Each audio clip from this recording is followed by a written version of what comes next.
Bismillahirrahmanirrahim. Assalamualaikum warahmatullahi wabarakatuh. Alhamdulillahirabbil alamin. Wassalatu wassalamu ala asyrafil mursalin wa ala alihi wa sahbihi ajma'in. Qala rabbi shrah li sadri wa yassir li amri wa hlul 'uqdatam min lisani yafqahu qawli.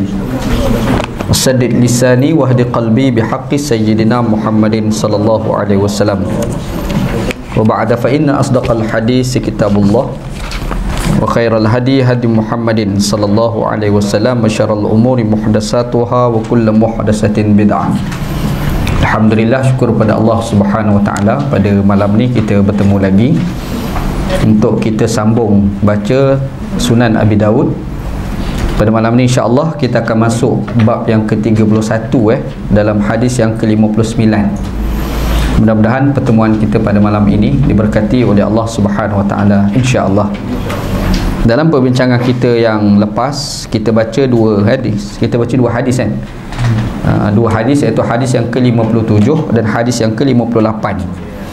Hadis yang ke-57 kita ada sebutlah secara dasarnya dhaif daripada sudut sanad sebab ada problem pada dua orang perawi, Ali bin Zaid dan Ummu Muhammad. Kita dah cerita panjang lebar lah.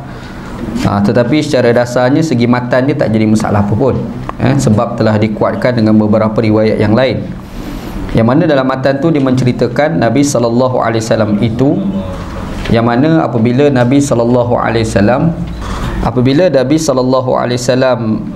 tidur, Nabi SAW ni bangun, Nabi Muhammad akan bersugi sebelum baginda Nabi berwuduk kan. Jadi itu kandungan hadis yang ke-57. Dalam hadis yang ke-58 kita ada cerita tentang berkait dengan salah seorang isteri Nabi SAW, namanya Maimunah kan. Ingat Maimunah, dan kita dah sebutlah macam mana bentuk rumah Maimunah berbeza dengan bentuk rumah Aisyah kan. Anda dah sebut dari itu. Kita dah dapat sedikit gambaran lah tentang macam mana bentuk rumah Aisyah dan rumah Maimunah. Antaranya adalah tempat sembahyang, yang keduanya adalah tempat qada hajat. Kita dah cerita itu kan. Biar kita cerita panjang lebar dah. Lepas tu kita ada sebut macam mana Nabi SAW tidur, lepas tu dia bangun, dia tunaikan solat sunat 2 rakaat. Lepas tu dia tidur, dia bangun pula, tidur, bangun, dan semua tu berlanjutan sehingga 8 rakaat. Kemudian kita ada sebut hadis yang lain, Nabi SAW ni ada solat witir. Witir tu kita ada bawa dua riwayat. Yang pertama adalah Nabi SAW tunaikan solat witir 5 rakaat dengan 1 salam, dan satu lagi adalah 3 rakaat dengan 1 salam kan. Tu kita dah cerita dah. Ingat balik lah, anda ulang balik supaya kita boleh remind. Sebab kaedah kita ni adalah orang Melayu mudah lupa. Itu masalah besar. Jadi kita kena ulang balik supaya kita boleh ingat insya-Allah. Okey, pada malam ni insya-Allah kita akan masuk bab yang baru, iaitu bab fardul wudu' insya-Allah. Ustaz Musa, tafadhal Ustaz. Bismillahirrahmanirrahim. Qala Imam al-Hafiz Abu Dawud Sulaiman bin Ash'ab al-Azdi as-Sistani. Bab fardul wudu'. حدثنا مسلم بن إبراهيم حدثنا شعبة عن قتادة عن أبي بكر عن أبيه عن النبي صلى الله عليه وسلم قال لا يقبل الله صدقة من غلول ولا صلاة بغير طهور. Hadis yang kita baca ni adalah dalam bab yang baru, iaitu bab yang ke-31. Tajuk bab dia adalah fardul wudu', kefarduan wudu'. Jadi wudu' ni fardu lah kan. Fardu ni asal maknanya adalah al-qat'u wa taqdir, sesuatu benda yang putus. Apabila benda tu dah tak ada lagi longgar-longgar, maka itu dipanggil sebagai fardu. Fardu tu macam tu kan, benda wajib ni kan tak ada longgar, kok mana pun kita kena buat kan. Itu asal makna segi bahasa je lah. Tapi kalau kita nak pergi pemaknaan dari sudut istilah dia adalah wajib kita lakukan, yang kalau kita lakukan dapat pahala, yang kalau kita tak buat jadi dosa. Tu fardu kan. Cuma mungkin anda tambah sikit, ada perbezaan pemahaman makna fardu dan wajib antara pandangan majoriti ulama dengan mazhab Hanafi. Semayang 5 waktu dipanggil sebagai 5 semayang fardu. Tapi dalam mazhab Hanafi, semayang witir wajib. Kau tu pula. Semayang qabliyah subuh wajib. Kita tengok orang Bangladesh, orang Pakistan, tempat kita lah, kalau kat sana, kat Pakistan tu berlambak lah. Orang sana, kalau dia orang datang semayang subuh lewat, datang-datang tu lewat dalam maksud dia tak sempat nak qabliyah. Nanti habis daripada dia semayang subuh berjemaah, nanti dia akan buat 2 rakaat lepas pada tu. Kita jangan salah sangka. Jangan duk kata, ada ba'diyah subuh ke? Bukan, dia bukan ba'diyah subuh, dia qada qabliyah subuh. Sebab dalam mazhab dia qabliyah subuh tu wajib, mazhab Nabi. Lepas tu yang 5 waktu tu itu fardu. Mazhab dia yang semayang 5 waktu tu semayang fardu kata dia. Adapun yang macam witir, yang tu wajib, bukan fardu, wajib. Qabliyah subuh wajib dalam mazhab dia. Ataupun kalau mudah yang lain, semayang sunat yang dinazarkan wajib, bukan semayang fardu. Kita ni semayang qabliyah ba'diyah, hukumnya sunat tapi kita nazarkan. Jadi bila kita nazarkan, semayang tu dah jadi wajib. Ingat nazar ni dia tidak akan berlaku kecuali pada ma yataqarrabu ilallah, perkara yang menghampirkan diri kepada Allah. Kalau nazar selain daripada ma yataqarrabu ilallah, maka nazar tu tak jadi. Contohlah, dia nazar nak makan siakap 3 rasa, tak ada kerja dah tu. Jadi tak wajib tak dia tunaikan? Tak wajib, sebab makan siakap 3 rasa ni bukan perkara sunat. Tapi kalau dia menazar, kalau anak aku lulus peperiksaan, aku nak sembelih korban, korban jadi wajib. Sebab korban itu ma yataqarrabu ilallah, perkara yang menghampirkan diri kita kepada Allah. Faham Kita nazar nak semayang sunat, semayang sunat kita nazarkan, maka semayang sunat tu jadi wajib. Kan? Tapi kalau dia nazar sekadar nak makan nasi kandar, tu tak ada tu. Tetapi ada satu lagi tajuk, dia panggil al-yamin, sumpah. Sebab ada orang bernazar berserta dengan sumpah, dan ada orang bernazar tanpa disertakan dengan sumpah. Kalau anak aku lulus peperiksaan, wallahi aku nak sembelih korban, contoh. Yang tu dah bagi tajuk sumpah tu. Jadi kalau bersumpah, makanya ketika itu wajib ditunaikan, walaupun benda itu bukan ma yataqarrabu ilallah. Sebab dia dah berkait dengan wallahi. Situ dah tajuk yamin, bukan tajuk an-nazar. Dengan beza dua tajuk tu contohlah dia bernazar, bukan bernazar, dia bersumpah, wallahi aku nak makan nasi kandar. Lagu tu boleh. Ketika itu makan nasi kandar bagi diri dia jadi wajib, sebab dia dah wallahi kat situ. Nazar ni tak semestinya bersumpah. Faham Kalau anak aku lulus peperiksaan, aku menazar nak sembelih korban. Macam tu dia tak sebut wallahi pun. Jadi bila sebut nazar, dia mesti berkaitan dengan ma yataqarrabu ilallah, perkara yang menghampirkan diri kepada Allah. Tapi kalau sumpah umum. Sebab itu kalau kita baca kitab-kitab fiqh, dia ada bahas lah.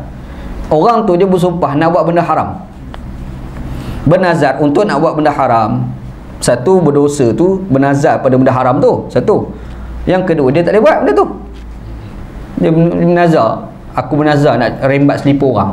Tak ada kerja dia tu kan. Nanti aku pergi Al-Bayan, aku cari mana selipar cantik-cantik, aku bernazar aku nak rembat selipar dia. Contohlah kan. Jadi tak jadilah, dan haram lah menazar lagu tu kan. Adakah dia kena mencuri? Tak boleh lah. Tapi berbeza kalau dia menggunakan nama Allah, wallahi, demi Allah aku nak curi selipar orang. Engkau ya betul buat ni kan. Yang pertama, dia berdosa sebab dia bermain-main dengan nama Allah. Yang keduanya, disebabkan dia bersumpah wajib, dan benda tu adalah benda haram, wajib dia langgar sumpah itu. Maknanya dia tak boleh mencurilah selipar tu. Dalam masa yang sama, wajib dia bayar kifarat sumpah. Kena bayar kifarat sumpah, padan muka, buat kerja bodoh lah tu. Itu beza tu antara satu tajuk nazar, satu lagi tajuk dia panggil sumpah. Faham Kena beza tu Okey, kalau solat sunat qabliyah ba'diyah kita nazarkan, dia dah jadi wajib. Apakah solat sunat yang dinazarkan tu dipanggil sebagai fardu? Tak, dia bukan fardu, dia panggil wajib. Sebab itulah mazhab Hanafi dia bezakan di antara solat fardu dan solat wajib. Jadi yang semayang 5 waktu dipanggil semayang fardu. Adapun semayang qabliyah subuh, solat witir, mazhab dia dipanggil sebagai wajib. Faham Solat yang dinazarkan, asalnya sunat, dinazarkan itu wajib, bukan fardu. Nampak istilah tu kita kadang kita kena faham juga tu perbezaan lah. Kalau kita nak faham cara mazhab dia beza dengan mazhab kita Syafi'i rahimahullah. Mazhab kita sembahyang fardu tu sembahyang wajib juga.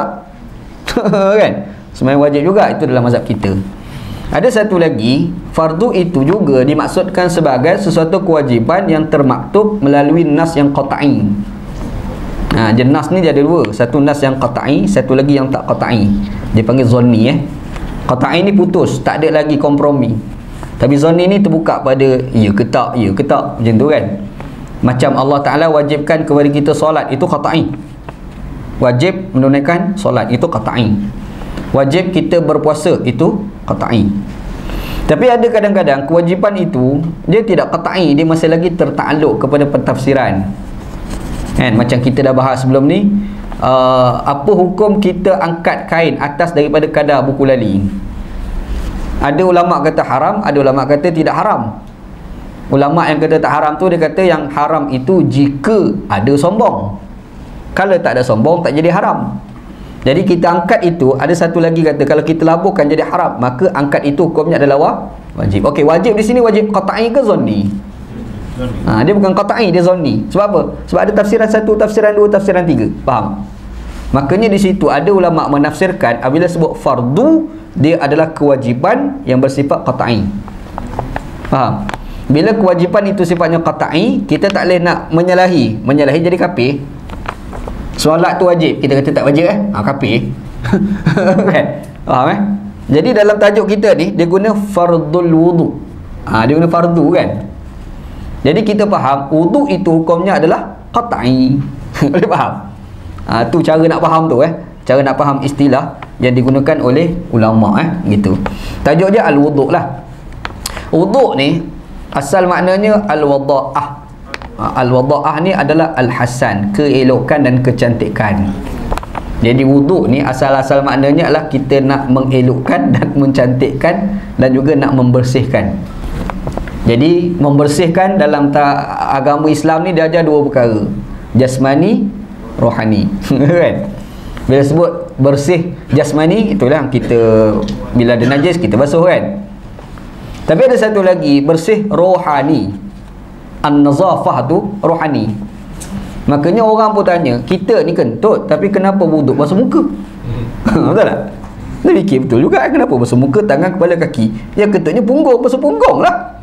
Logik bodoh kita lah tu. Cerita ni logik bodoh kita Sebab al-wudu' di sini maksudnya an-nazafah yang berbentuk rohani tu. Bukan an-nazafah yang bermaksud jasmani tu. Sebab tu kalau kita baca dalam hadis-hadis yang lain mungkinlah akan datang kita akan jumpa hadis tu lah. Imam Tirmizi tu dia buka dalam awal bab dia.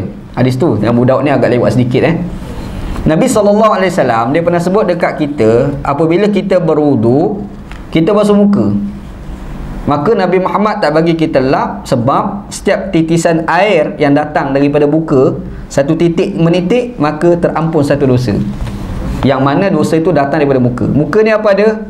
Mulut cakap maksiat, mata tengok maksiat, telinga dengar maksiat. Tangan, basuh tangan kan? Tangan ni buat maksiat. Lepas tu apa? Kepala mikir nak buat maksiat, berfikir nak buat maksiat. Lepas tu kaki tu apa? Berjalan pergi ke tempat maksiat. Sebab itulah anggota wuduk tu muka, tangan, kepala, kaki. Sebab ini semua anggota-anggota yang boleh melakukan maksiat. Sebab tu istilah dia panggil hadas. Hadas hadas ni asal maknanya kejadian. Maksudnya benda ni yang berinteraksi dengan alam. Faham Jadi benda ni melakukan maksiat. Jadi bila kita sebut wuduk tu maksudnya adalah nak membersihkan rohani kita. Sebab dia guna istilah al-wudu. Tu kenapa agama guna istilah wudu. Kenapa hadis Nabi tu guna kalimah wudu. Rupa-rupanya wudu ni adalah an-nazafah, membersihkan. Kita bertanya nak bersih apa, bukan ada tai pun. Betul lah kan? Kalau macam kita bincang istinja, tu munasabah lah. Ini bukan ada najis apa pun, kentut dia bukan ada apa pun. Kita basuh pun tak ada kaitan dengan air najis. Rupa-rupa nak membersihkan di sini adalah membersihkan daripada sudut rohani. Itu dosa ataupun maksiat yang melibatkan kepada anggota-anggota wudu. Muka tengok maksiat, dengar maksiat kan? Telinga dengar maksiat, Apa lagi? Tangan buat maksiat, kepala berfikir nak buat maksiat, kaki jalan ke tempat maksiat. Itu pemanaan kata al-wudu. Jadi kita dah nampak Jadi Islam ni satu agama, dia bukan bincang yang zahir je. Islam ni dia bincang yang di sebalik tu. Itulah kelebihan agama Islam gitu. Itu tajuk dia, babu fardil wudu. Tu baru kita syarah tajuk baru tu. Kan? Itu anda ceritalah kalau ngaji dengan Tok Guru anda lagi penat dengar. Yang tu saja dia syarah kat 3-4 jam tu. Anda masa belajar Pakistan, ni cerita sikit lah. Anda belajar Pakistan, anda kagum dengan Tok Guru anda di Pakistan. Dia syarah tafsir surah Al-Fatihah itu 3 hari baru khatam. Lepas tu dia kuliah sehari. Yang sehari ulah tu bukan macam kita sejam ni, bukan. Dia start kuliah pada pukul 8 pagi, dia berhenti waktu Zuhur, lepas tu berehat, makan, papa petang main bola, dia sambung pula Maghrib, berhenti pada pukul 11 malam. Pukul 11 malam baru sembahyang Isyak. Dekat Pakistan punya style. Dia kupas satu surah Al-Fatihah 3 hari, jadual macam tu. Boleh bayang dia punya detail kupasan tu. Tu Tok Guru anda di Pakistan dah cukup kagum lah. Sebab tu satulah. Yang kedua anda kagum tu, masa dia syarah dia tak buka kitab pun, dia buat kepala otak dia je. Semua dia hafal. Kan macam anak ni habis ngetap tak tap habis bawa. Kan nak mari ni berapa banyak rojok kitab lah apalah. Kan anda kalau Sunnah Abi Daud ni anda nak syarah, anda kena rojok 7 buah kitab lah. Jujurlah anda cakap 7 buah kitab anda akan rojok untuk nak confirm satu fakta dan maklumat. Tambah-tambah pula nota-nota masa mengaji dengan Maulana dulu. Kan gitu. Jadi sebab tu bila kena kuah fardul wudu, detail kupasan tu kan. Itu tu anda cerita ni tak banyak sebenarnya, sikit lagi. Kalau anda cerita cara Maulana anda, memang kita boring kat sini. Kan?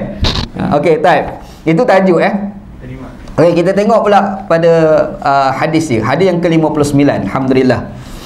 Hadis ni Muslim Haddatsana Muslim bin Ibrahim. Ni bukan Imam Muslim, jangan salah orang pula. Kan? Muslim bin Ibrahim ni guru kepada Imam Abu Daud. Dia ni adalah orang Basrah. Orang Basrah dia ni kalau kita tengok jadual dia, tarikh lahir mati dia lahir 130 Hijriah, mati 222 Hijriah. Tu tarikh mati lahir lah. Tak ada apa tu cuma dia ni kalau kita tengok, dia ni antara murid dia bukan Imam Abu Daud je. Imam Bukhari pun mengaji dengan dia. Imam Bukhari, Imam Daud, 2 orang dia. Dalam 6 orang ulama hadis ahli sunnah rojak tu, 2 orang anak murid dia. Yang lain tu bukan anak murid secara direct, tapi yang lain tu belajar daripada anak murid dia. Gitu. Nampak beza. Tapi kalau Imam Bukhari memang direct belajar dengan dia, Imam Abu Daud memang direct belajar dengan dia. Jadi secara dasar dia ni okey lah, tak ada apalah. Cumanya ada orang sebut sebelum dekat dia nak mati tu dia nyanyuk. Dia nyanyuk dan mata dia buta. Orang dululah. Mungkin kena kecil manis cara orang dulu. Kan tak ada ubat nak buat lagu mana. Kan? Cara orang dulu. Jadi dia dekat mati tu dia mata dia buta dan dia nyanyuk. Dan lepas dia nyanyuk tu, anak murid dia tak pergi mengaji dah dengan dia. Sebab kalau pergi mengadap juga dapat ilmu merepek. Beringat awal-awal lagi kan. Ni orang nama Muslim bin Ibrahim. Dan dia ni pula belajar daripada guru yang bernama Syu'bah. Syu'bah di sini Syu'bah bin Al-Hajjaj. Kita dah cerita dah individu ni 4 kali dah. Kali kelima lah ni kita jumpa nama dia. Itu dalam hadis yang keempat, hadis yang kelima, hadis yang keenam dan juga hadis yang ke-23. Nama ni Syu'bah bin Al-Hajjaj. Syu'bah bin Al-Hajjaj ni orang alim dalam bidang hadis dan antara yang paling banyak menghafal hadis. Tetapi dia hafal hadis ni secara makna, bukan lafaz. Imam Bukhari dia hafal lafaz sebiji dia hafal. Kan? Macam dia cakap, saya makan nasi di Bukit Katil lah contoh kan. Imam Bukhari kalau dengar, dia cerita orang sebiji macam tu. Saya makan nasi di Bukit Katil. Begitulah macam Imam Bukhari, Imam Muslim. Tapi kalau mari Hajjaj, dia tak sebut lagu tu. Dia kata Wanji makan nasi. Lebih kurang ni dekat Bukit Katil lah kot. Macam tu saya faham. Kan makna tak lari kan. Tapi lafaz berbeza. Faham Hajjaj ni yang ni, dia memang banyak hafal hadis tapi bil makna, bukan secara lafzan. Faham dia ni kalau Imam Abu Hanifah tengok Mamat ni kata aku tak nak terima dia ni. Imam Abu Hanifah memang tak terima riwayat daripada dia. Dan dia ni pula problem lain, dia memang alim hadis tetapi dia tidak alim bidang fiqh. Ni satu benda kena ingat ulama hadis bukan mesti pakar dalam bidang fiqh tau. Ulama hadis ni dia mahir untuk menentukan sesuatu cerita itu betul atau tidak. Dia mahir dalam menentukan benda ni Nabi Muhammad buat ataupun tidak. Itu ulama hadis. Tapi kalau fiqh, dia belum tentu lagi dia mahir. Kita tanya hukum fiqh pelik-pelik, dia pun ngangau, sudah aku tak jumpa dalam hadis ni. Kan? Zaman sekarang pun ada ustaz-ustaz macam tu kan. Dia boleh kata tak ada dalam hadis. Hukum, hukum dia penat, dia pun buat rembat cara dia. Sebab tu kena mengaji satu lagi bidang, dia panggil ilmu fiqh. Fiqh ni lain lah. Macam mana contohkan sebelum ni lah. Boleh tak kita nak baca Fatihah sedekahkan pada si mati? Orang kita, orang Malaysia, bila meninggal orang ni, Al-Fatihah. Kalau orang mengajar hadis, jangan dah buat, Nabi tak menajar. Dia buat tu lah. Baca Quran dekat sedekahkan bacaan Quran pada si mati kan. Kalau orang mengajar dia kata tak ada hadis, Nabi tak buat, sahabat tak ada, semua tak ada. Maka dia full stop kat situ. Tapi orang fiqh, dia fikir balik, orang fiqh ni lain sikit dia fikir. Dia kata, iyalah memanglah tak ada hadis sedekahkan bacaan Al-Quran pada si mati. Tapi bukankah bacaan Al-Quran itu adalah ibadat badan, ibadat badaniah? Di sana ada beberapa hadis Nabi yang menyebut tentang menyedekahkan pahala ibadat badaniah. Contoh, yang pertama, ada orang pada zaman Nabi dia infak wang. Lepas tu dia niatkan pahala infak itu pada si mati. Nabi kata okey, boleh. Yang kedua, ada orang pergi tanya Nabi SAW, mak aku ni mati, tapi aku nak buat satu benda yang baik, aku niatkan pahala untuk mak aku yang dah mati tu. Dia kata boleh, tak ada apa pun. Paling simple, bagi minum kepada jemaah haji. Ada pula yang ketiga, kita pun nak buat haji badal. Haji badal tu kan kita buat pahala untuk orang dah mati, betul tak? Jadi kan ada 3 hadis yang tiga-tiga tu dia panggil ibadat badaniah, istilah dia. Okey, tiba persoalan, baca Fatihah tu ibadat badaniah ke tidak? Ibadat badaniah juga. Makanya baca Fatihah sedekah pada si mati, bolehlah. Nampak cara orang fiqh fikir. Tapi orang hadis, Nabi tak nak buat, sahabat tak nak buat. Dia sekat tu je orang hadis ni. Sebab tu kalau belajar ni dia tak cukup hadis je, dia kena kuasai fiqh juga. Faham? Dia penting tu, ilmu fiqh. Yang Syu'bah bin Hajjaj ni, dia ni memang mahir buat hadis, tapi fiqh fail. Dia fiqh fail kan. Kalau yang contemporary sikit, dia mahir hadis tapi fiqh dia fail, bisa dengar nama Syekh Albani. Yang tu fiqh memang fail. Qardawi kritik sakan Pak Ji tu, tapi mengakui ilmu hadis memang dia mahir, tapi fiqh jangan nak belajar dengan dia lah. Nak merepek Pak Ji ni buat fiqh kan. Antara fatwa dia pelik, dia kata orang perempuan pakai rantai mah pun jadi haram. Berat boleh tipu lagu tu. Buat lagu mana dia tidak mahir dalam bidang fiqh. Faham dia kena tu ada tradisi ilmu lah kan. Jadi sepatutnya kita ni kena hormat orang fiqh, kena hormat orang hadis kena hormat orang fiqh. Yang terbaik belajar dua-dua lah, betul kan? Itu yang terbaik sebenarnya. Macam kita tengok cerita Hindustan pula. Hindustan ni penyanyi yang lagu best-best tu bukan Shah Rukh Khan nyanyi sebenarnya. Yang nyanyi tu orang lain, namanya Udit Narayan nama dia. Nama penyanyi tu tak handsome langsung. Tengok tu tak handsome langsung, tapi suara dia sedap. Shah Rukh Khan tu muka handsome, suruh dia menyanyi merepek, mengarut. Jadi filem Hindustan tu jadi hebat. Sebab apa? Sebab gabungan orang yang tak handsome ambil suara dia, yang handsome suruh dia berlakon. Faham tak? Itu yang canggih filem Hindustan tu. Orang kita kalau tak layak menyanyi, jangan nak menyanyi. Kita kan macam tu, muka handsome tak pandai menyanyi, jadi tak boleh nak popular kan. Hindustan dia lain. Hindustan. Lepas tu kalau orang suka ikut macam mana ni, orang suka minat Hindustan kan, hantu Hindustan. Dia ada Udit Narayan. Udit Narayan ni kalau kita tengok, Allah, orang memang tak semenggah kan. Lata Manggiscar yang mati tu, Lata Manggiscar, tengok badan dia tu dengan macam tu, ini memang fail lah kalau berlakon. Tapi suara dia dia kena gabung, nampak? Jadi Hindustan tu jadi hebat sebab dia gabung antara kehebatan suara dengan orang pandai berlakon. Hebat lah. Jadi kita ni dalam ilmu pun lebih kurang macam tu juga, kena gabung. Orang mahir fiqh gabung dengan orang mahir hadis, duduk sekali, banyaklah selesai. Masalah ni pandai seseorang kan, pandai seseorang, jatuh hukum lah, jadi susah tu. Tapi yang terbaik kalau boleh kuasai dua-dua. hadis pun kita kuasai, fiqh pun kita kuasai. Kalau dia bilang lakonan, P.Ramlee itulah. Dia boleh menyanyi, dia boleh menulis, dia boleh berlakon, semua duk dia kan. Macam itulah. Empah ke P.Ramlee kita.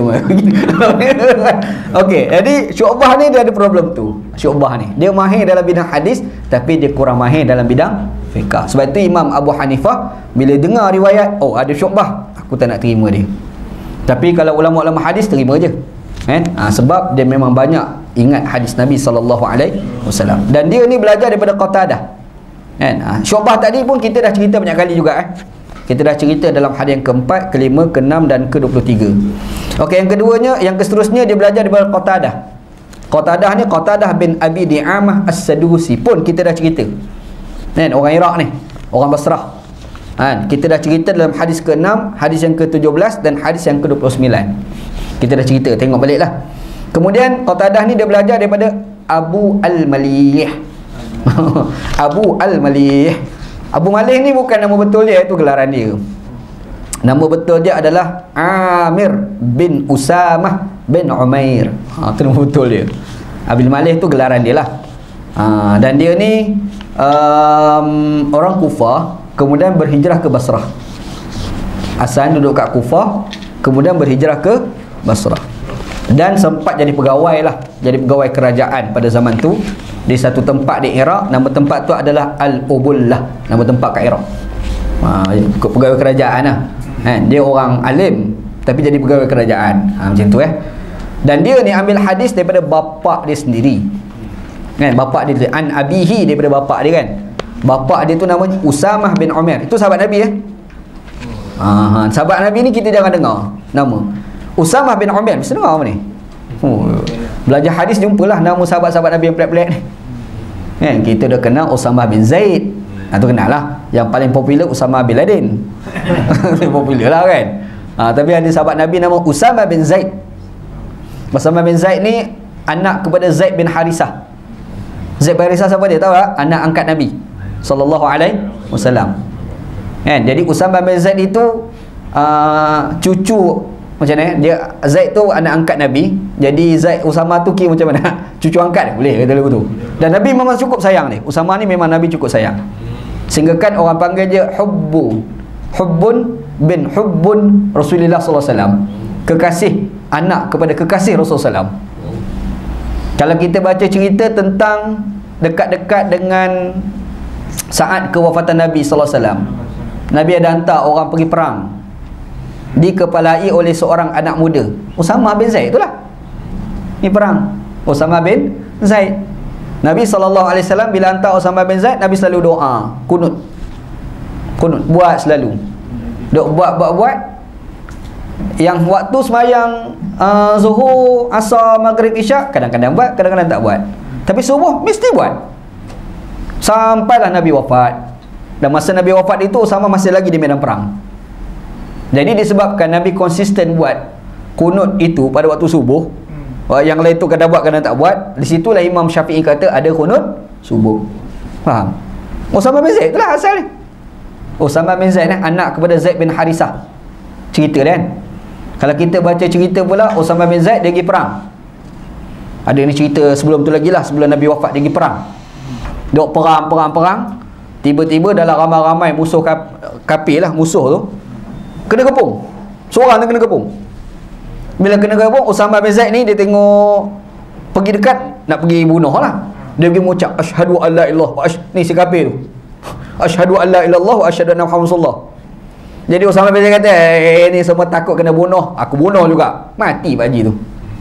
Bila mati, dia kata, lepas aku bunuh tu aku rasa tak sedap hati, kata dia. Hati rasa tak sedap. Dia pun pergi jumpa Nabi SAW. Dia ceritalah Rasulullah ada seorang mamat ni yang dah kena kepung. Lepas tu aku nak pergi tikam dia. Dia pergi mengucap syahadah. Aku ini semua berlakon semua ni. Aku pergi tikam, mati dia. Nabi Muhammad tanya, aqala la ilaha illallah wa qataltah? Soalan Nabi, bukankah disebut la ilaha illallah, kamu tetap bunuh dia juga? Dia kata jam. Dengar, dia kata Rasulullah, dia sebut tu bukan sebab dia nak masuk Islam, dia sebut tu sebab dia takut kena bunuh. Nabi ulang sekali lagi, aqala la ilaha illallah wa qataltah?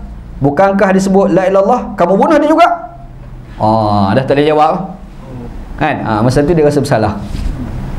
Lepas tu sambungan hadis tu Nabi Muhammad pun sebut, Nabi kata akan berlaku satu zaman di kalangan umat aku ni di'i hadha, Nabi kata satu kebisingan yang akan berlaku dalam kalangan umat aku, yang mana ada satu kelompok, kata Nabi, yatluna kitaballah rataban, baca Quran cukup sedap, la yujawizu hanajirahum, tak lebih Quran yang dibaca tu sekadar halqum mereka sahaja, yakhrujuna minad din kama yakhruju as-sahma minar ramiyah, yang mana semasa mereka baca Quran, mereka terkeluar daripada agama seperti mana keluarnya anak panah daripada busar panah.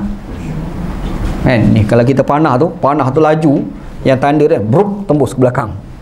Macam itulah maksud Nabi kan. Yang tu merujuk pada kelompok Khawarij. Kan? Dia Islam, sembahyang kuat, ibadat kuat, baca Quran kuat, tapi korang pun boleh tahan. Itu pernah disebut oleh Nabi SAW. Hadis cerita tu Usamah tu lah, Usamah bin Zaid. Yang kita cerita ni bukan Usamah bin Zaid, Usamah bin Umair nama dia. Usamah bin Umair. Dia ni tak berapa popular. Kalau kita cari cerita kisah-kisah dalam kitab, tak banyak. Hanya satu cerita yang menarik tentang diri dia. Dia ni adalah orang yang terlibat dalam perang Hunain. Perang Hunain. Kan, perang Hunain ni berlaku selepas daripada Fathu Mekah, pembukaan kota Mekah. Kan, kota Mekah, Fathu Mekah ni dia berlaku pada bulan Ramadan bulan Ramadan tahun 8 Hijriah. Itu Fathu Mekah. Jadi bila berlaku Fathu Mekah, ramai orang masuk Islam. Kan, tu yang cerita kisah ayat Quran. Kita selalu baca ayat ni, tapi kita jarang tahu jalan cerita ayat tu. Ya ayuhan nas inna khalaqnakum min dzakarin wa unsa wa ja'alnakum syu'uban wa qabaila lita'arafu inna akramakum 'indallah atqakum. Ni ayat ni tu masa tubuh parti amanah kerap lah. Pimpinan amanah baca ayat ni. Kan, antara yang paling kerap ni Dr. Mujahid. Wahai manusia, kami ciptakan kamu laki perempuan, berbangsa-bangsa, berpuak-puak, supaya kamu kena kenal antara satu dengan yang lain. Orang paling mulia orang paling mulia adalah orang paling takwa kepada Allah. Ayat ni turun masa era Fathu Mekah tu lah. Ayat Fathu Mekah tu, masa turun ayat tu. Memanglah turun di Mekah, tapi selepas daripada Nabi hijrah ke Madinah. Sebab orang selalu sebut kalau ayat turun di Mekah, dia duk nampak sebelum hijrah kan. Selalu orang nampak lagu tu. Tak, dia bukan mesti lagu tu. Kadang-kadang turun di Mekah, tapi selepas daripada hijrah, iaitu masa Fathu Mekah, pembukaan kota Mekah. Ayat ni turun masa Nabi Muhammad SAW masuk ke Madinah, masuk ke Mekah. Nabi minta Bilal bin Rabah naik atas Kaabah laungkan azan. Tunjuk kita dah menang, azan. Jadi Bilal pun azan. Tengah duk azan tu ada orang munafik tepi. Dia dah tengok. Orang munafik kata apa? Ma wajada Muhammadun ghaira hadzal ghurab muadzinan. Orang munafik. Munafik Kita jangan ingat orang munafik di Madinah aja, di Mekah pun ada orang munafik. Dalil ni kisah ni lah. Dia kata Muhammad ni tak ada orang lain nak jemput jadi tukang azan. Gagak hitam. Dia berbual gagak hitam. Isu apa Perkauman. Rasis lah tu. Jadi bila orang munafik cakap lagu tu, ingat orang munafik ni orang Islam Dia Muslim di sisi kita, tidak Muslim di sisi Allah. Tu makna munafik Jadi bila orang munafik cakap lagu tu, sebab tu kita kena beringat, ada perkauman ni sebenarnya sifat munafik. Perkauman itu adalah perangai orang munafik. Kita dekat dalam Malaysia ni, perkauman ni duk cakap Islam kuat lah. Islam, tapi perkauman dia tak tahu perangai orang munafik lah tu. Pada zaman Nabi orang munafik perkauman. Duk angkat isu warna kulit ni kan. Jadi bila orang munafik kata ma wajada Muhammadun ghaira hadzal ghurab muadzinan, Muhammad ni tak ada orang lain nak lantik jadi muazzin, gagak hitam ni juga. Allah Ta'ala pun tu ayat Quran. Ya ayuhan nas inna khalaqnakum min dzakarin wa untha wa ja'alnakum syu'uban wa qabaila lita'arafu inna akramakum 'indallah atqakum. Itu asal jalan cerita ayat tu. Jadi bila turun ayat tu, maka kemudiannya turun pula idza jaa nasrullahi wal fath. Apabila datang pertolongan dan kemenangan.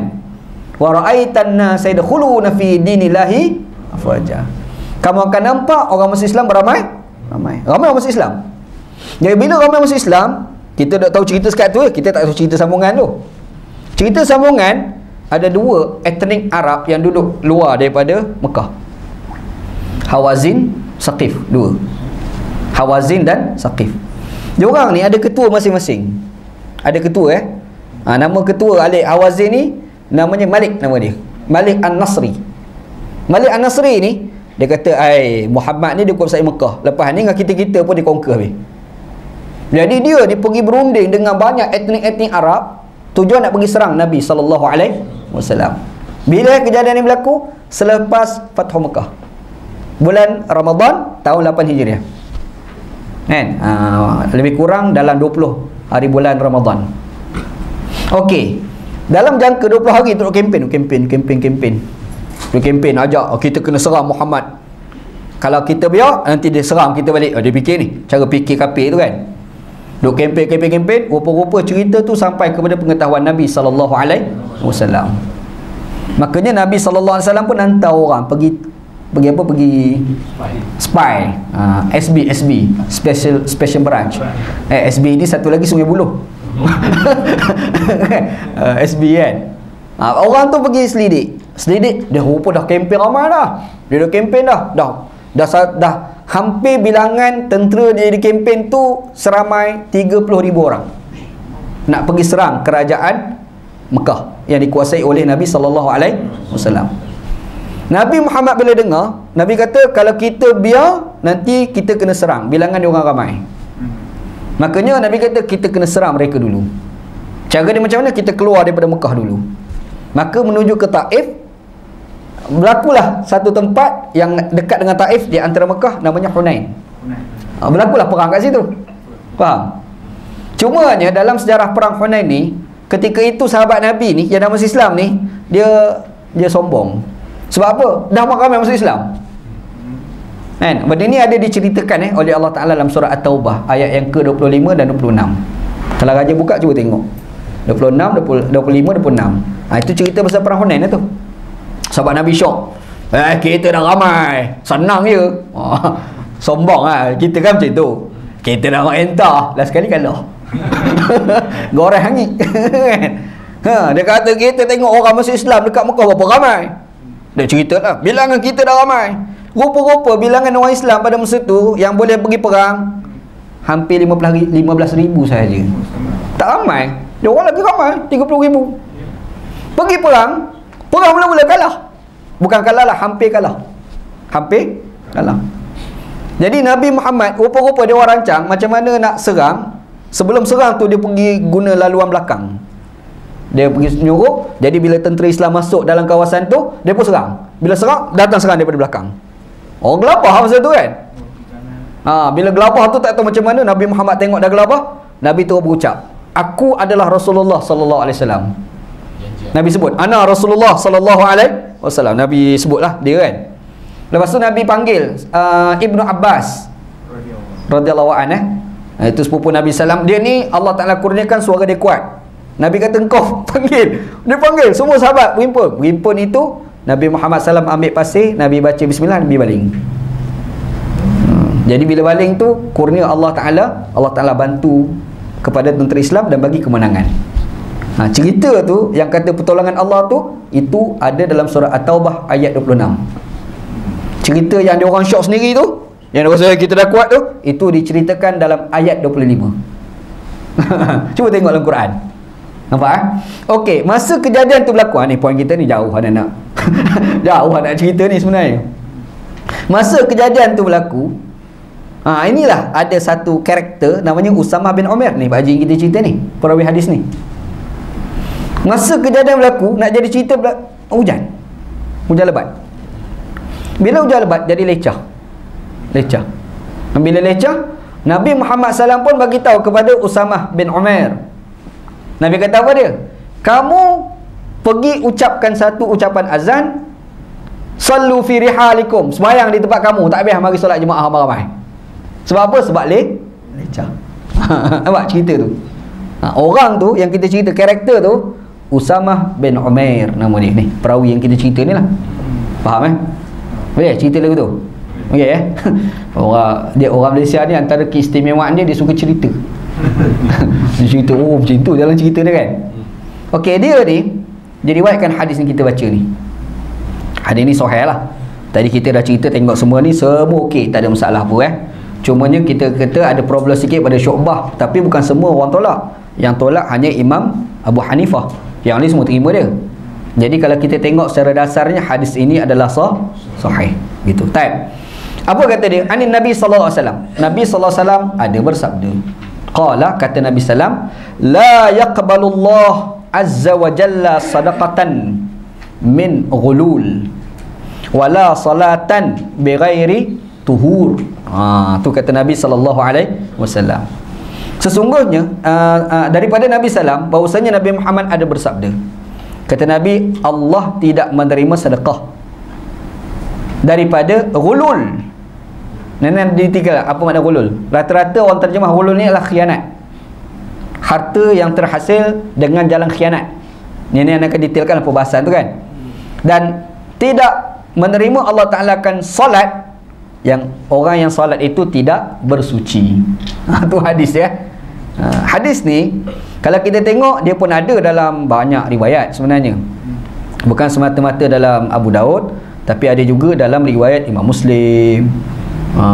Bahkan ada juga dalam riwayat Imam Muslim lah, panjang lebar. Imam Bukhari tak mari hadis ni. Imam Bukhari tak ambil.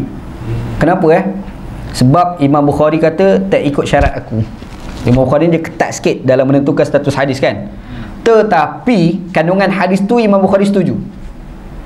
Makanya Imam Bukhari dia buat bab, dia bubuh hadis ni matan, tapi dia tak bubuh sanad. Kita jangan duk pelik. Imam Bukhari ni, orang kata Imam Bukhari ni hadis semua sahih. Betul. Tetapi kadang-kadang ada hadis dhaif, kandungan hadis tu Imam Bukhari setuju. Dia pun ambil hadis tu, dia buat sebagai tajuk, tapi dia tak bubuh sanad. Sebab sanad tu dhaif pada Imam Bukhari. Tapi kandungan hadis tu Imam Bukhari setuju. Faham tak? Itu Imam Bukhari Jadi kalau kita buka Sahih Bukhari, ada tajuk tu. Kan? Tapi hadis tu tak ada. Dia tak bubuh sanad hadis tu. Imam Abu Daud bawa sanad. Dan juga Imam Muslim lah. Kalau kita baca cerita ni, asal-asal cerita, orang kalau belajar Quran, dia ada asbabun nuzul. Betul? Kalau kita belajar hadis, dia ada asbabul wurud. Asbabul wurud, Quran tu turun jalan cerita. Ana terjemah asbabul nuzul ni kronologi. Kenapa ayat tu turun macam tu? Faham? Macam mana cerita tadi, ya ayuhan nas inna khalaqnakum min dzakarin wa unsa tu kan? Ali bin Abi Thalib. Itu panggil asbabun nuzul. Ada satu lagi, Nabi Muhammad ungkap satu perkataan, dan perkataan itu ada latar cerita dia. Contohlah, dalam hadis Nabi SAW, Nabi kata, lan yufliha qauman walau amrahum imra'ah. Tidak berjaya satu kaum, lantik perempuan jadi pemimpin. Sedengah hadis tu kan? Kita dibaca matan tu, kita tak tahu asbabul wurud, jalan cerita dia. Asal ceritanya ada seorang raja Rom, raja Farsi. Raja Farsi ni dia ada anak. Anak dia fikir, bapa aku ni bila nak mati? Sebab aku tak sabar-sabar nak ambil kerajaan ni. Nak jadi cerita dia kan? Dia kata lambat bapa aku ni jalan, dia pergi ambil air, dia bubuh racun, dia bagi bapa dia minum. Bapa tak tahu, bapa dia bedal, mati. Bila mati, dia jadi kerja lah. Ambil takhta kan? Bila ambil takhta, dia ni pergi kemas almari rumah bapa dia. Almari istana lah. Dia kemas-kemas, jumpa ada satu air dalam almari bapa. Kalau dalam hadis sebut ma'ul hayah, air kehidupan. Dia ambil, apa benda dia minum? Beracun. Dia pula jalan. Dia pula jalan. Apa dah muka? Nak bunuh bapak dia pula. Jadi bila mati, rupa raja tu dia tak ada dah anak lelaki. Tu je ada. Lepas tu ada anak perempuan. Faham? Jadi bila tak ada yang ada anak perempuan, jadi tabalkan perempuan tu pula jadi raja, puteri tu. Bila tabal tu, cerita tu sampai ke Nabi, Nabi kata la yufliha qaumun walau amrahum imra'ah. Tidak berjaya satu kaum lantik perempuan sebagai pemimpin. Maksudnya kes Raja Parsi tu. Faham cerita dia? Faham Dia panggil asbabul wurud, dia panggil. Sebab itu kalau orang kata orang Islam boleh tak lantik orang perempuan jadi pemimpin? Boleh. Betul hadis tu. Engkau pergi baca umum, kau tak baca latar tu. Latar hadis tu cerita pasal kerajaan Parsi, bukan kait dengan orang Islam. Faham tak? Nampak jalan cerita tu? Itu dia panggil asbabul wurud, istilah dia lah. Tapi ada satu lagi, dia panggil asbabul zikri, dia panggil asbabu az-zikri. Sebab kenapa itu diceritakan, dia tak ada kaitan dengan Nabi, dia kaitan dengan sahabat cerita, maka sahabat pun terpaksa bercerita pasal hadis Nabi SAW. Contoh, Macam mana sebutan hadis tu boleh keluar? La yufliha qaumun walau amrahum imra'ah. Yalah, latar tu pasal cerita Nabi Sallam, pasal zaman Nabi tu Raja Farsi tu kan. Tapi sebelum tu ada satu cerita. Yang cerita hadis ni sahabat Nabi namanya Abu Bakrah. Abu Bakrah radhiyallahu an. Sahabat Nabi Dia ni cerita sebut hadis ni ketika Aisyah bertemu dengan Ali bin Abi Talib. Aisyah bertemu perang Jamal. Itu kan dah era selepas Nabi wafat dah kan. Bila berlaku perang antara Aisyah dengan Ali bin Abi Talib, dia pun kata, aku teringat hadis Nabi SAW. Ni disebutlah hadis tu, la yufliha qaumun walau amrahum imra'ah. Maksudnya cerita tu kan tak ada kaitan dengan asbabun wurud hadis tu. Asbab wurud tu berkaitan dengan Nabi kan. Ini cerita sebelum tu, selepas pada tu.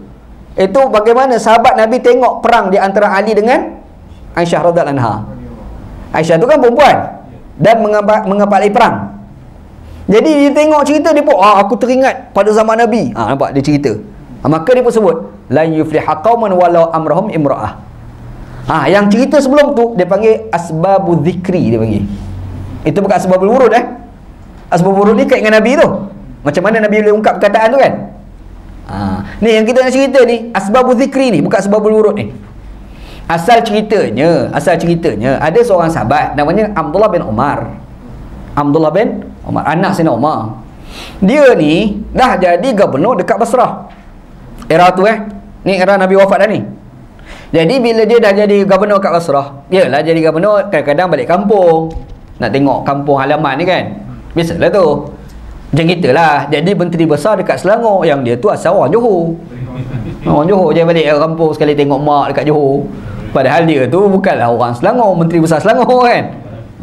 Ni betul sebenarnya nak sebut kan. Mak dia memang orang Johor, dia asal orang Johor, tapi dia jadi menteri besar dekat Selangor. Jadi ini berlaku pada Abdullah bin Umar, dia tu orang Madinah, jadi gubernur dekat Basrah. Bila dia pergi balik ke Madinah, dia jumpa dengan ni Usamah bin Umair ni. Faham asal cerita dia? Bila jumpa dengan Usamah bin Umair ni, Usamah bin Umair ni kata, kau doalah kepada Allah Subhanahu Wa Taala. Tu asal cerita dia. Boleh kau doa pada Allah Taala. Tujuannya sebab masa tu si Usamah ni dia sakit. Dia doalah bagi aku sihat. Dia pun sebut hadis ni. Dia sebut hadis yang kita baca ni lah. Nabi SAW kata Allah Ta'ala tidak terima sedekah daripada ghulul, daripada khianat. Allah Ta'ala tidak terima salat yang tidak bersuci. Tu asal cerita dia. Wa kunta fil Basrah, yang kamu ni duduk kat Basrah sebelum ni. Maksud dia apa? Sebenarnya asal cerita dia, Usamah ni dia dah rasa Abdullah bin Umar doa dia makbul. Dia duk rasa doa Abdullah bin Umar ini adalah makbul. Dia minta Abdullah bin Umar ni doa. Sebab dia percaya doa dia makbul. Kenapa dia boleh percaya doa hamba Allah ni makbul? Sebab dia jadi gubernur dekat Basrah dan dia adil. Faham? Bila adil, doa dia makbul. Jadi dia kata dia ni adil, dia ni soleh. Tiba-tiba dia berlakukan adil, doa dia mesti makbul. Maka dia pun katalah, tolong doalah pada Allah.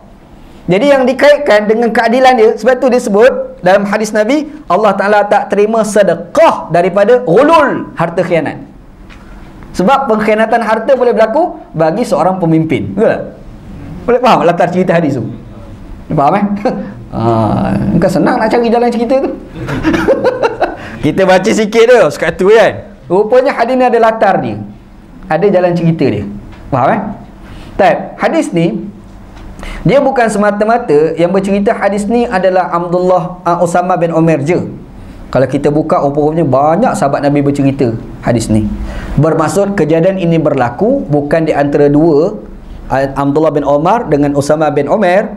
Rupa-rupa tepi-tepi itu ada lagi sahabat-sahabat Nabi yang lain. Antara yang ada itu adalah Anas bin Malik. Anas bin Malik pun ada kat situ, dia dengar lah, lepas tu dia cerita ke orang. Faham Ada pula sahabat Nabi yang cerita namanya Abu Bakrah. Kalau hadis sahabat Nabi banyak cerita tu agak kuat tu. Bukan mutawatir. Mutawatir tak boleh, dia mesti atas daripada 10 kan. Lepas tu dia kena lafaz yang sama. Ini bukan lafaz yang sama. Nanti kita akan jumpa pula matan-matan yang lain, dia dahulukan solat daripada sedekah pula. Kau tu pula. Jadi tidak mutawatir. Faham tu dalam cerita hadis gitu. Dalam hadis ni Nabi SAW Dia kata la yaqbalullah azza wa jalla sadaqatan. Sedekah. Allah Taala tidak terima sedekah. Tidak terima sedekah. Tidak terima ni ada banyak maksud sebenarnya. Tak terima dalam maksud tak sah. Ada pula satu lagi, tak terima bukan maksud tak sah. Sah tapi tak dapat pahala.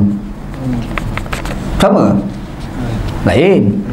Solat tak cukup syarat, tak cukup rukun, tak sah. Semayang ni kena rokok, dia tak rokok. Semayang ni kena ada wuduk, dia tak ada wuduk. Sah semayang? Tak sah.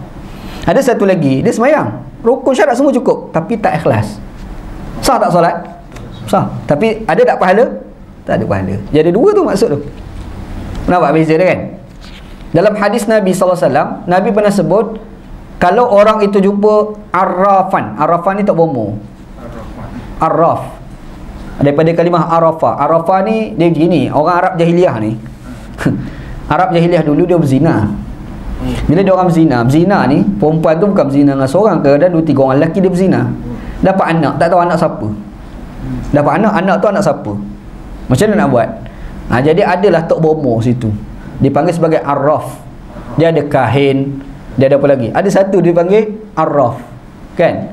Jadi bila jumpa dengan arraf ni daripada perkataan arafah. Arafah ni kenal. Arraf nak mengenalkan. Dia pun tengok muka budak tu. Bapak yang ni. Dia boleh kenal lagu tu dia buat. Dia panggil arraf. Kita boleh kata tukang tilik lah kot. Tukang tilik. Cuma bila sebut tukang tilik ni, satu tukang tilik tengok muka orang tu, satu lagi tukang tilik tengok bintang. Tu ada cerita tu dalam Sahih Bukhari. Raja Heraklius, raja yang telah mengalahkan Farsi, yang diceritakan dalam Al-Quran, Raja Rom yang mengalahkan Farsi, Ghulibatur Rum tu. Satulah raja tu, Raja Heraklius nama dia. Dia tu tilik bintang, bukan biasa-biasa tu. Jadi bila dapat surat daripada Nabi Muhammad pada dia, Nabi hantar surat kan, ajak dia masuk Islam. Dia dapat surat, dia pun, siapa dia Muhammad ni kan? Lepas tu nak jadi cerita, Abu Sufyan lalu dekat tempat dia, dia panggil Abu Sufyan, cerita panjang lah, cerita pendek Dia tanya soalan 1, 2, 3, 4. Dia kata gaya-gaya tu macam orang dipercayai tu. Dan dia ni pakar tilik bintang. Dia tengok bintang. Dia kata ni ada satu orang Nabi akhir zaman telah dilahirkan. Dia boleh tahu sebab tengok bintang. Itu ada cerita dalam Sahih Bukhari. Hadis yang ke-7 dalam Sahih Al-Bukhari. Cerita dia lah. Jadi ada satu lagi dia panggil arraf. Arraf ni yang tadi tu lah, zina anak siapa muka bapak ni. Sedap tu dah lagu tu. Kan? Nabi Muhammad pernah sebut, kalau kita pergi jumpa arraf dan kita fasadaqahu, dia membenarkan apa arraf tu cakap, Allah Ta'ala tidak terima ibadat dia 40 hari. Okey, 40 hari tu yang kita kata tidak diterima itu, apakah di semayang? Semayang dia tak sah. Semayang dia sah, tapi tak dapat pahala. Faham tak? Kalau baca dalam hadis yang lain, Nabi ada sebut orang minum arak. Yang minum arak tu 40 hari ibadat dia tidak diterima. Jadi kalau orang tu minum arak, dia semayang dia sah tak? Sah 40 hari tu kalau dia semayang. Bermaksud tak payah rokok hari lain. Tapi dapat pahala tak? Tak dapat. Jadi bila kita sebut Allah Ta'ala tak terima, kita kena imajinasikan dua perkara. Apakah maksudnya tak sah, ataupun maksudnya adalah tak dapat pahala. Faham Hadis ni yang mana ni? Yang mana? Hadis ni dia nak cerita yang awal tu, yang tak sah tu. Yang tak sah itu. Dan juga yang tak diterima, yang tak dapat pahala. Maka dalam hadis Allah Ta'ala tak terima sedekah daripada ghulul. Ghulul. Ni kalau orang ambil tangan tak macam ni kan, lepas tu ikat, itu istilah Arab dia panggil maghlul. Tangan ikat macam ni. Kenapa Sebab orang dulu kalau khianat reta orang akan ditangkap ikat macam ni. Orang dulu lah. Arab ni ada istilah ghulul, satu lagi ghurur. Ghulul khianat, ghurur syok sendiri. Syok sendiri tu terjemahan anak lah. Mungkin terjemahan sekolah sikit, tertipu dengan diri sendiri. Tu bahasa tak sedap. Syok sendiri lah. Nampak kan? Ghurur dia panggil. Satu lagi ghulul. Jadi orang Arab ni dulu bila curi reta orang akan ditangkap, dia letak tangan tu, ikat ni kan, dia panggil maghlul. Jadi disebabkan kebiasaan orang khianat reta orang, curi reta orang, ikat macam tu, last kali dilabelkan ghulul. bagi orang khianat kata orang. Faham? Yang Arab ni itulah asal bahasa. Macam kita sembang kita tadi lah Haji, dengan Haji Din. Malqa kan. Kenapa nama Melaka? Kan? Syed Nuqib Al-Atas kata sebenarnya asal perkataannya lah malqa. Malqa tu liqa. Bisa dengar ila liqa. Fikri. Liqa fikri ya. Ni betul-betul orang jemaah. Ini betul-betul orang jemaah, orang usrah. Liqa fikri kan. Liqa tu pertemuan. Jadi liqa embuh mim kat depan kan. Dia panggil isim makan. Liqa malqa, tempat pertemuan. Malqa. Jadi ada latar tu kenapa ungkapan kata tu boleh keluar. Faham? Maka demikian juga bila kenapa panggilnya ghulul. Asal ceritanya ghulul ni katakan macam tu. Menjadi kebiasaan masyarakat Arab dulu, kalau ada orang ni mencuri kena tangkap, ikat macam tu. Last kali lekat ghulul, orang terus faham, rembat kata orang. Khianat kata orang. Faham tak? Itu asal cerita dia lah.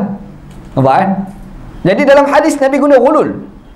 Ghulul tidak terima sedekah daripada ghulul. Sedekah ni perkataan dia umum. Sadaqatan. Ni kalau orang belajar bahasa Arab dia panggil nakirah. Ustaz Musa kan. Nakirah ni maksudnya umum lah. Bila sebut sedekah ni, yang wajib, yang sunat. Yang wajib dan yang sunat. Kalau yang wajib tu zakat tu lah. Yang sunat ni kita pergi kat masjid, buah tabur masjid, nampak orang miskin, kesian, bagi duit sikit. Betul tak? Duduk lepak minum teh kat kedai mamak, lalu yang orang buta tu ada pula seorang tukang bawa tu kan, kita pun bagi duit sikit kat dia. Itu sedekah sunat. Tapi yang wajib tu zakat tu lah.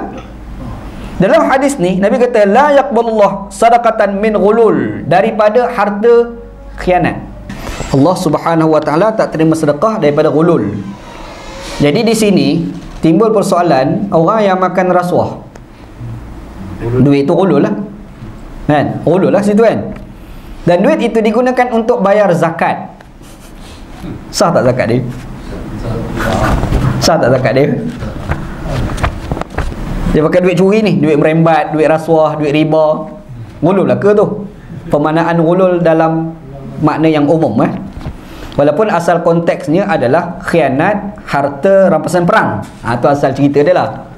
Kan? Pergi perang, dapat harta ghanimah, tak sempat nak bagi, dia bedal dulu. Kan Nabi Muhammad SAW pernah marah. Nanti kita akan jumpalah hadis tu. Kan? Sehingga kan tidak dapat masuk ke syurga orang yang berjihad di jalan Allah Subhanahu wa taala, walaupun syahid tapi tak masuk syurga. Sebab apa? Sebab bedal harta ghanimah. Syahid, mati syahid. Kan kita sebut mati syahid ni satu je kita nampak. Sebenarnya ada 3 jenis mati syahid. Satu dia panggil syahid dunia, akhirat. Yang kedua dia panggil syahid dunia, yang ketiga dia panggil syahid akhirat. Apa itu syahid dunia akhirat? Dia pergi perang fisabilillah. Ma'rakah kan? Perang kena bunuh, mati dalam medan perang. Maka dia syahid dunia, mayat dia tidak dimandikan, tidak dikapankan, tidak disemayangkan. Tanah macam tu kan. Kalau mazhab Nabi semayang mazhab Nabi, mayat orang mati syahid disembahyangkan juga walaupun baju dia berdarah. Mazhab Nabi. Mazhab jumhur termasuk Syafi'i kata tidak dimandi, tidak disemayangkan sebab darah tu najis. Mazhab Nabi kata tak, darah orang mati syahid ni special, tak sama dengan darah orang lain. Tu cara dia fikirlah cerita dia. Jadi bila orang tu perang fisabilillah, mayat dia tidak dimandikan, tidak dikampankan, dia dipanggil syahid dunia sebab medan perang. Lepas tu dia ikhlas kerana Allah. Bila dia ikhlas kerana Allah, maka dipanggil syahid akhirat. Ada pula yang kedua, dia tu perang fisabilillah, perang dalam medan perang tapi tak ikhlas, ataupun rembat kata orang, kata apa ni, harta ghanimah kan, mati dalam medan perang.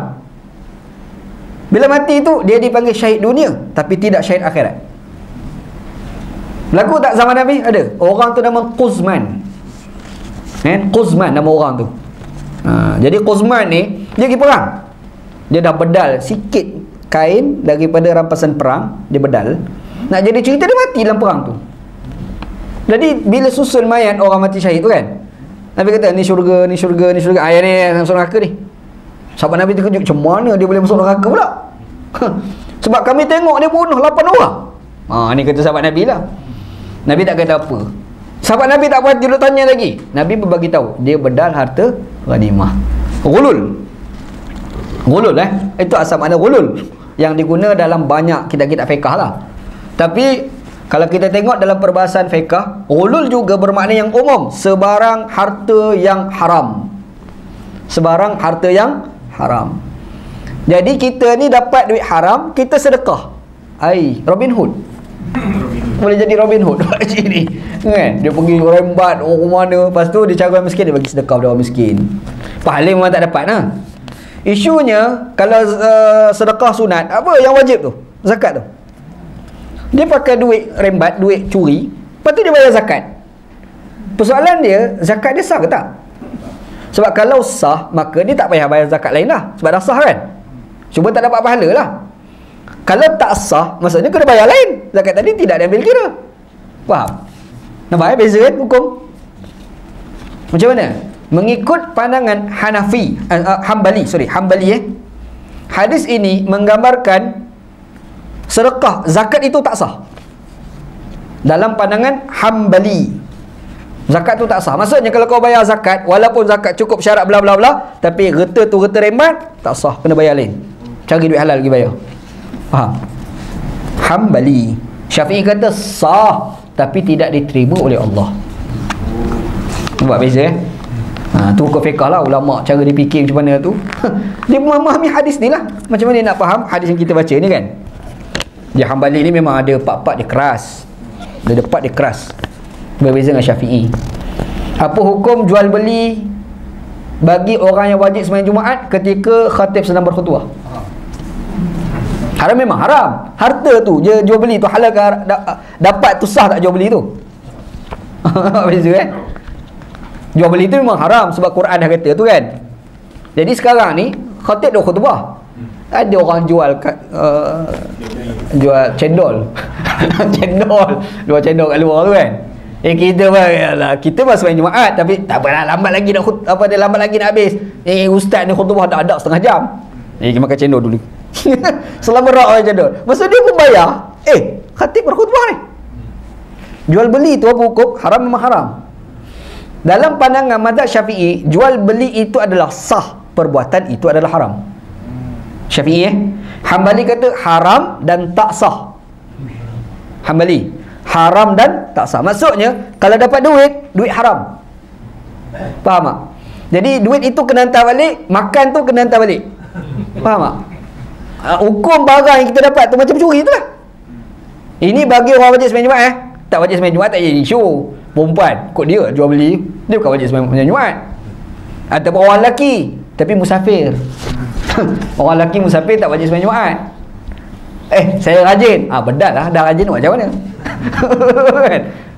Cuma dah ada lah orang debat, mesti turun musafir sebelum daripada subuh. Betul kan? Ada mesti dengar bahas lagu tu. Anak ngaji pondok dulu tunggu anak Allah yarham tu ngaji bahas panjang. Syarah sunnah bidah jugalah. Tapi bila buat syarah tidak mempunyai sebarang sandaran. Pendapat itu tidak mempunyai sebarang sandaran daripada nas. Tak ada. Jadi tak peliklah dia pandangan terpencil dalam mazhab Syafi'i. Kita ni kadang-kadang yang kita dah popular tu, padahal pandangan tu cukup terpencil dalam mazhab. Ada macam contohlah fidyah semayang. Fidyah semayang. Tanya Ustaz Musa, mana dalil? Kan? Kita orang Malaysia dia buat apa? Fidyah semayang. Yang best tu fidyah semayang tu dia buat beras, dia pergi ke masjid jumpa Pak Lebay, dia tolak beras tu ini fidyah saya pusing sikit saya belilah bayar. Mari orang kedua fidyah semayang, beras tu juga. Dia berlaku lah. Fidyah semayang ni dalam mazhab Syafi'i tak ada tau. Tak ada. Yang ada adalah pandangan terpencil dalam mazhab Hanafi. Pandangan terpencil istilah dia dipanggil syaz.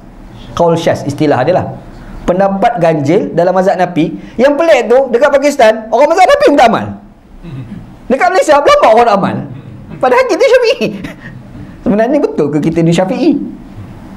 Anda ada rasa lah kita kat Malaysia ni mazhab PI benar. Bukan Syafi'i. Kalau Syafi'i betul tak macam ni sebenarnya kan. Kadang-kadang fikir balik lah.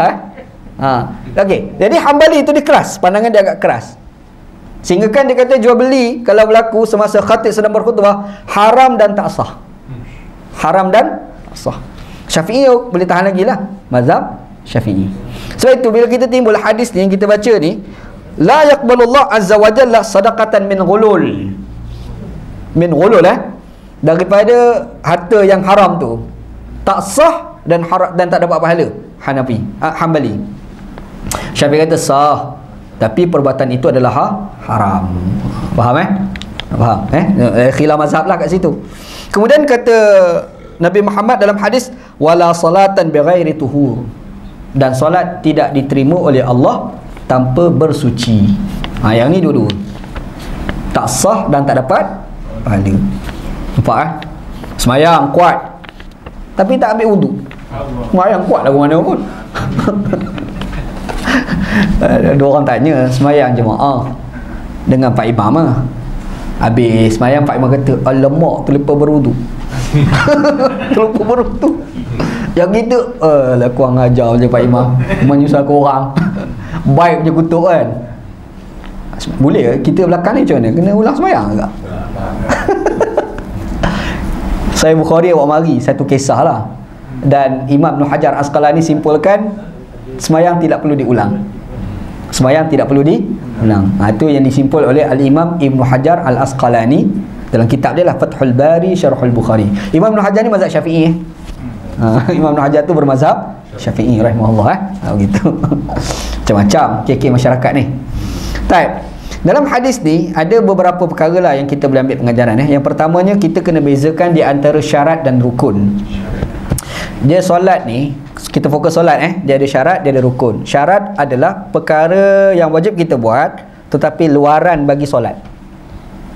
Rukun adalah perkara wajib kita kena buat, salah satu daripada perbuatan solat. Rokok, sujud perbuatan solat itu rukun. Tapi wudu bukan perbuatan solat. Menghadap kiblat bukan perbuatan solat, tapi wajib tak? Itu beza syarat dengan rukun.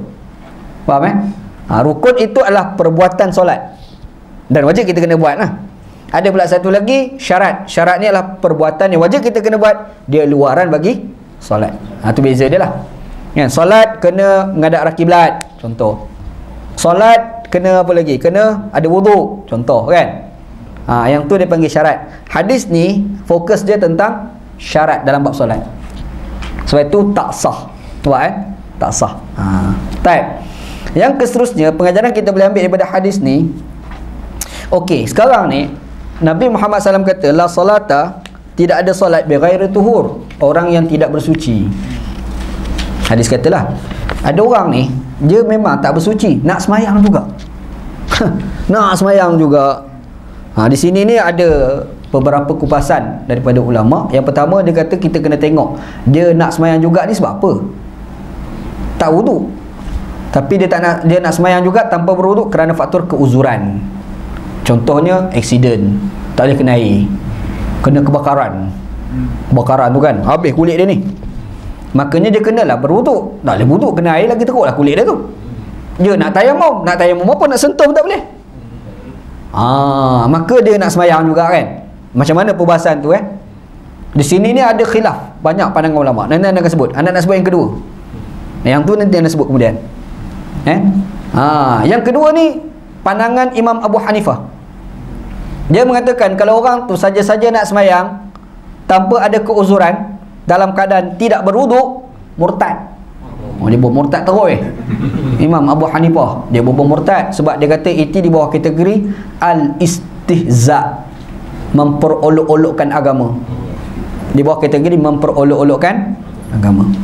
Anda baca pandangan Imam Abu Hanifah, kita tunang, kita terfikir, kadang-kadang kita berlakon Allahu Akbar, kat. Ada fikir kan? Beringat sikitlah kan. Anda cadangkan elak lah. Kan kita kan berlakon Allahu Akbar, muka khusyuk, kat. Kau main-main solat tu. Anda beringat lah. Anda tak nak kata lah sekeras pandangan Imam Abu Hanifah ni. Cuma nak bagi tahu wajar dielak. Gitu. Okey, dalam hadis ni Nabi Muhammad kata solat tanpa wudu. Timbul persoalan beberapa hal yang selalu orang duk bahas. Yang pertama, semayang jenazah. Yang kedua, sujud syukur. Yang ketiga, sujud tilawah. Sujud sejadah. Orang Melayu kata sujud sejadah. Sejadah tu, sejadah tu. Apa sujud sejadah? Sebut pun salah. Sujud tilawah. Betul-betulnya. Kalau nak sebut sujud sajdah, tu okey lah. Kan? Itu pun kurang tepat sebenarnya. Yang tepatlah sujud tilawah. Sujud disebabkan kita membaca ayat yang ada tanda sujud. Kan kita buka Quran ada ayat tanda sujud tu kan. Dia buka mushaf, ada ayat dia bubuh gambar macam kubah. Lepas tu kita kat tepi tu kubah pula dia sajdah dia tulis. Yang tu lah. Okey, sekarang ni bila kita sebut sujud syukur, bila kita sebut sujud sajdah, sujud tilawah, aku pun nak sujud sajdah juga. Yang ketiga dia sujud solat jenazah. Kadang-kadang kita ni duk main bola, semak masuk gol, kita pun sujud syukur. Masa bila gol tu? Betul tak? Betul kan? Apa lagi? Kita duduk dengar orang baca Quran sampai ayat sujud. Kita sunat sujud walaupun kita tak solat. Anak masa belajar di Mesir bulan Ramadan. Kan? Kita malah pergi masjid dan tak sembahyang tarawih, duduk lepak dekat sembang kawan kan. Duduk lepak-lepak tu. Imam baca, bunyi, kita dengarlah dia baca sampai sejadah. Dengar sujud. Jadi kalau kita nak dengar sujud. Sujud tilawah. Tarawih tak buat. Tak tarawih pun. Kan?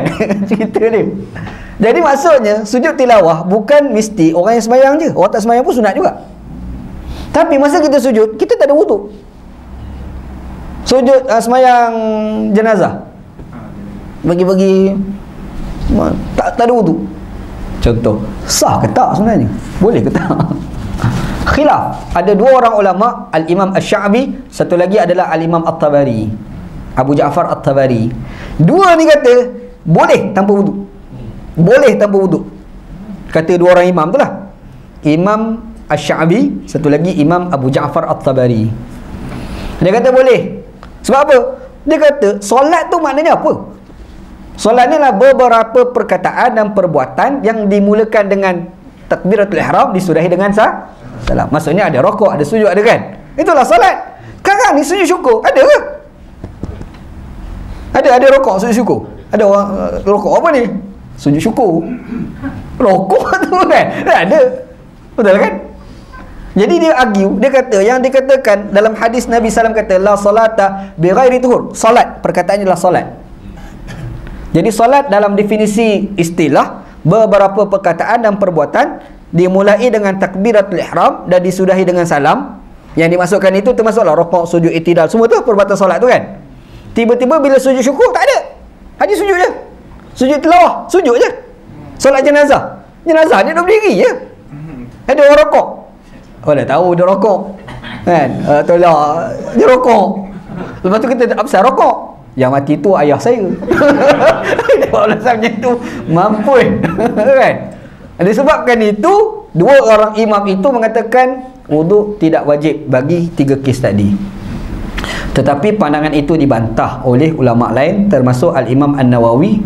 Dia kata sebenarnya wajib juga berwuduk bagi tiga perkara itu ijma' ulama. Kata dia lah. Hai, nak pakai mana satu ni ustaz? Dah lah, nak ambil jalan selamat lah, wuduk lah, apa susahnya. Kita maklumkan ini sebagai maklumat ilmu. Boleh InsyaAllah. Dia penting tak kita tahu pandangan yang ganjil?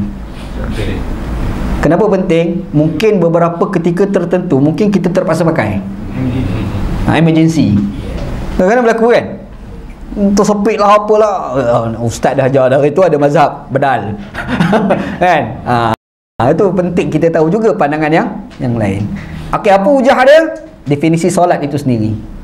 Bila sebut solat dia mesti ada rokok, ada i'tidal, ada kan. Tiba-tiba sembahyang jenazah, ada part yang tak ada.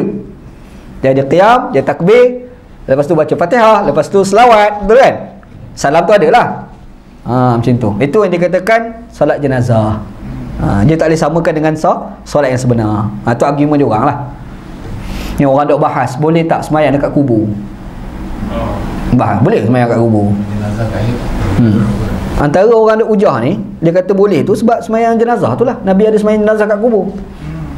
Nabi pergi dekat masjid. Dekat masjid tu ada seorang. Cuma perawi ni dia khilaf, lelaki ataupun perempuan, orang kulit hitam. Duk cuci masjid kan. Tok siap lah kot. Sebab kita panggil tok siap kan. Nabi pergi tu, hari tu Nabi pergi tengok tak ada. Dia kata, Pak Haji hari tu, Pah mana? Oh, dia kata dia meninggal pagi tadi. Sahabat Nabi beritahu.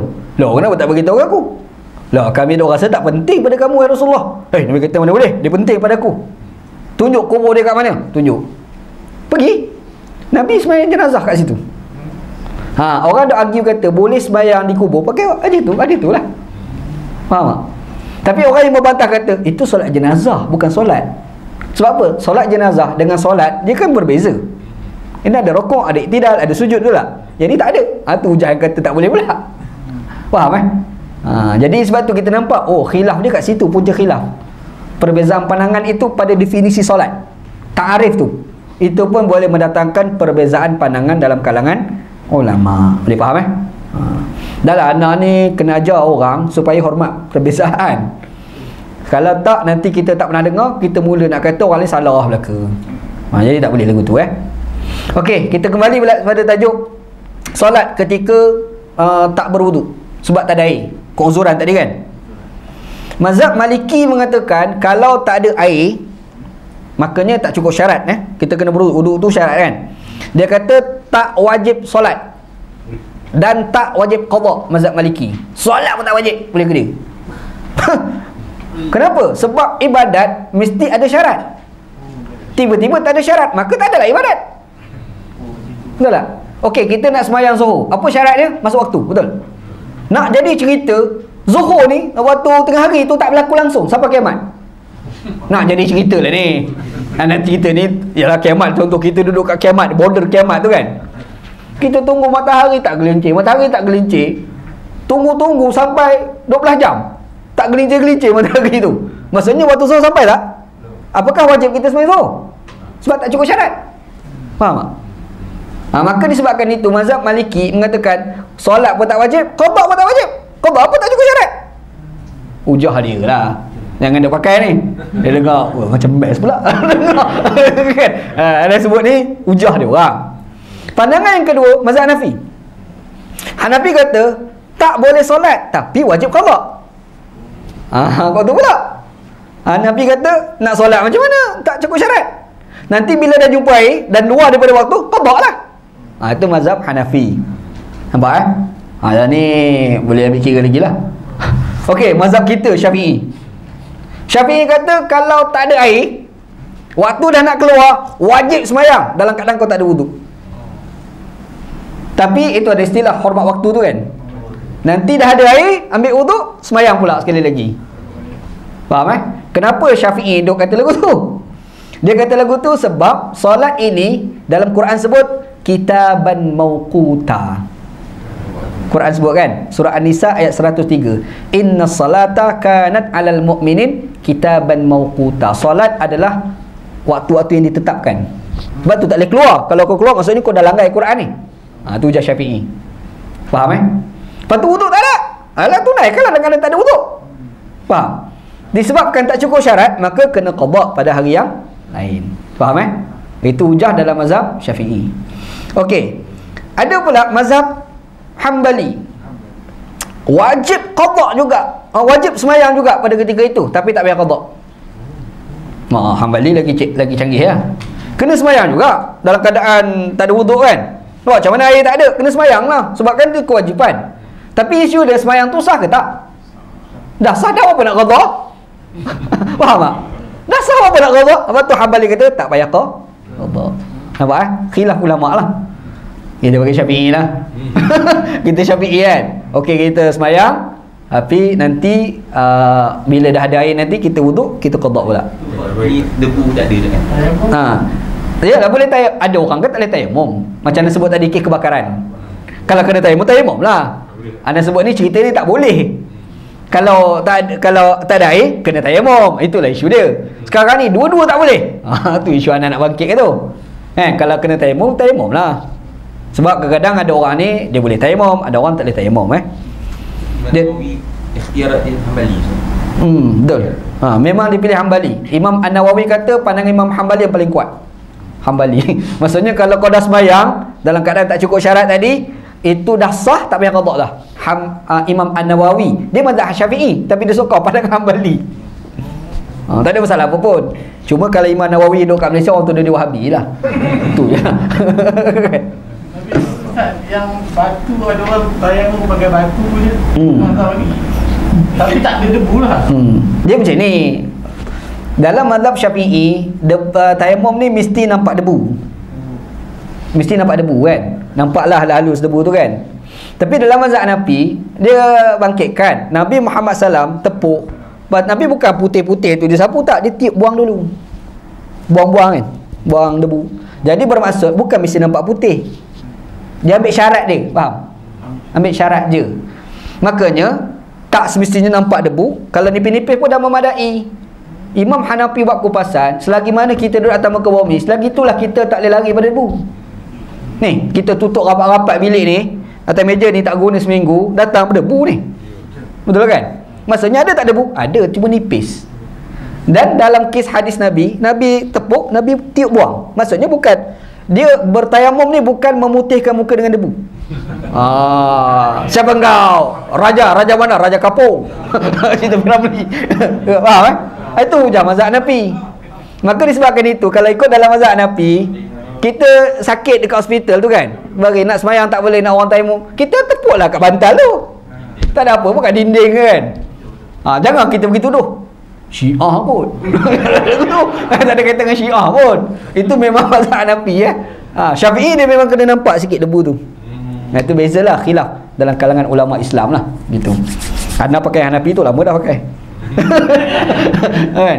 Okey, dalam hadis ni juga antara pengajaran lain kita boleh belajar adalah al-ghayatu la tubarrirul wasilah. Matlamat tidak menghalalkan cara.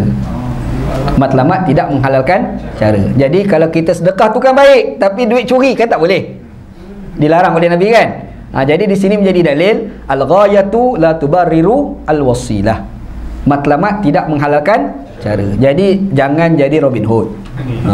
Dia pergi rompak rumah orang kaya, dia pun pergi bagi orang miskin. Tak boleh. Kecuali kuasa kerajaan, itu cerita lain. Sebab kerajaannya ada tajuk orang yang bakhil, contoh bakhil. Kerajaan ada hak untuk nak tasarruf panggil apa kawal penggunaan hartanya. Ada itu kuasa kerajaan lah. Kan? Orang tu dia jenis pembazir. Duit bagi bazir. Kerajaan boleh kawal harta dia. Itu cerita lain. Yang kita cerita ni yang tak ada kaitan ni. Tak ada kaitan kerajaan kita, sesaja nak bedal kata orang, lepas tu nak bagi pada si miskin. Tak boleh. Al-ghayatu la tubarrir al-wasilah. Okey, yang seterusnya, sedekah dari duit sedekah mesti daripada duit halal.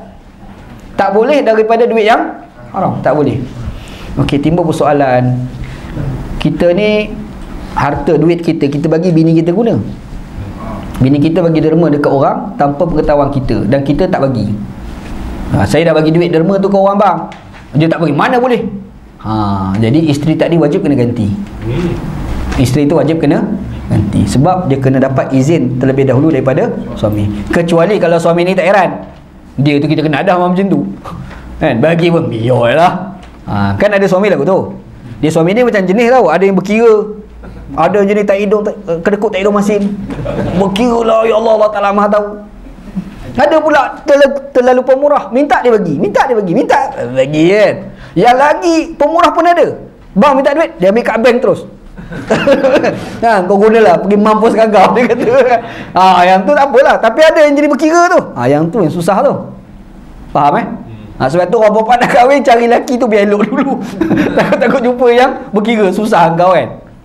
Okey, begitu juga kalau kita ni diberikan wakil untuk menjaga harta. Kita tak boleh terus belanja kepada orang kalau tak dapat izin dia dulu. Tak boleh. Kita kena izin, dapat izin dulu baru kita nak guna duit itu infak pada orang lain. Tak boleh kita infak, aku niatkan pahala pada empunya duit, tak minta izin pun. Tak boleh Mesti dapat izin terlebih dahulu. Kita ni buka satu syarikat, dia panggil sistem musyarakah, berkongsi kan, rakan kongsi, yang mana setiap perbelanjaan mesti mendapat keizinan mesyuarat. Tiba-tiba kita belanja tanpa mendapat izin terlebih dahulu, yang tu kalau keputusan mesyuarat kata tidak halal, wajib kita kena ganti. Nampak itu semua perbahasan fiqh dalam pemaknaan ghulul. La yaqbalullah azza wa jalla sadaqatan min al-ghulul. Faham Tu perbahasan fiqh ni gitu. Habis. Okey, hadis 60 panjanglah. Cukuplah. Wallahu a'lam.